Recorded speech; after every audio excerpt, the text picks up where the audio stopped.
তারপর ওই রক্তভূমি পায়খানার সাথে রক্ত দেওয়া, এই ভাইরাসটা বের হবে বডি থেকে বের হবে। ভাইরাসটা যখন বডি থেকে বের হবে স্বাভাবিক, সেটা রক্তের সাথে বের হবে, বমির সাথে বের হবে, পায়খানার সাথে বের হবে, প্রস্রাবের সাথে বের হবে, এটা স্বাভাবিক।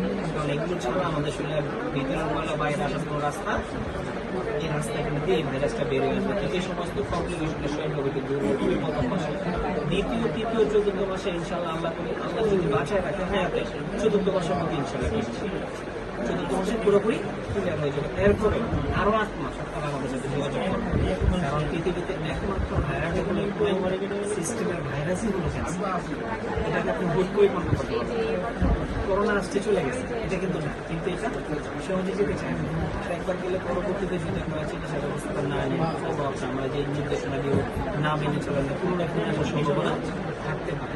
এই জন্য আমার চিকিৎসা নেবেন 8 মাস আমাদের সাথে, ভাইয়ার সাথে যোগাযোগ রাখবেন যে কি হইতেছে রোগীটা, ভালো আছে না মন্দ আছে, কোন দিকে যাচ্ছে। হ্যাঁ হ্যাঁ, আরো ঠিক করে সেটা আমরা বলে দিচ্ছি। 4 মাস পর আমরা পরীক্ষা নিরীক্ষা করবো। এই জন্য 4 মাসের আগে যদি দেখি 5 মাস আগে করবো, প্রয়োজনে 4 মাস না হলে 5 মাস পরীক্ষা করবো, এটা কোনো বিষয়। এটা কনসালটেশন নেন, আলহামদুলিল্লাহ আল্লাহ চাহে 100% সুস্থ। আমরা বাড়িতে রাখছি আমাদের এখানে এখনো